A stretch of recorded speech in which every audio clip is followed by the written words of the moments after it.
Friends, ఉల్లికాడల కూర నేర్చుకుందామండి ఇవాళ. దానికి కావాల్సినవి ఉల్లికాడలు తాజాగా ఉన్నవి, ఇంట్లో వండి ఉల్లిపాయ మొలకొస్తే నాటితే ఇలా వచ్చినవి.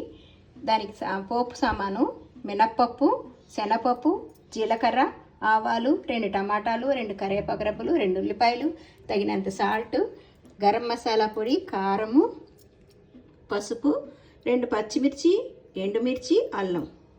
ఇవండి. ఒక అర స్పూను పసుపు వేసాను, చెంచా శనగపప్పు, మినప్పప్పు. ఇవి వేగనిద్దాము కొంచెం.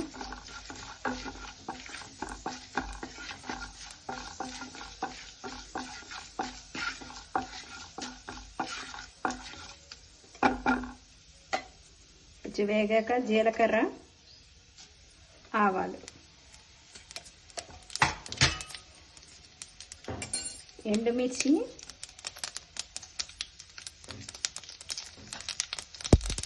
కరివేపాకు,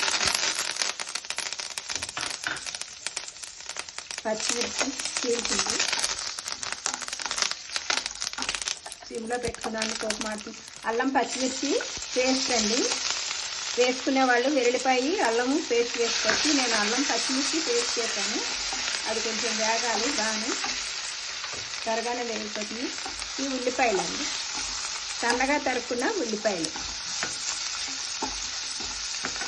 ఇవి కొంచెం గ్రీన్ కలర్లో రాగానే టమాటాలు వేసుకున్నాము, సన్నగా తరిగి పెట్టుకున్న టమాటాలు.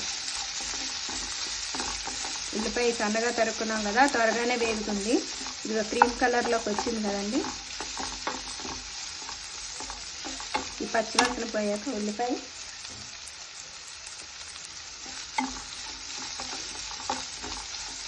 ఇప్పుడు టమాటాలు వేసుకున్నాం, సన్నగా తరిగిన టమాటాలు. ఇది చూసారా మగ్గింది టమాటా, ఉల్లిపాయలు. ఇప్పుడు సన్నగా తరిగి పెట్టుకున్న ఉల్లికాడలు వేసేస్తాం.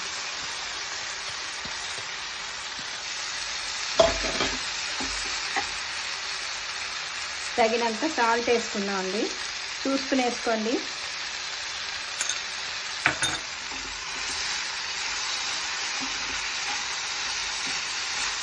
ఇది అడుక్కి పైకి బాగా కలిపేసుకోవాలి. ఈ నీళ్ళు ఏం పోయక్కర్లేదు, ఎందుకంటే ఉల్లికాడలో ఉంటుంది కొంచెం, మనం తరిగాం కదా, నీళ్ళు పోయవసరం లేదు. అడుక్కి బాగా కలిపేసుకుని ఒక 3 మినిట్స్ మూత పెట్టుకుని ఉన్నాము.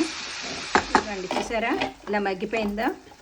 ఇప్పుడు కారము, గరం మసాలా పొడి వేసుకుని బాగా కలిపేసుకోవాలండి.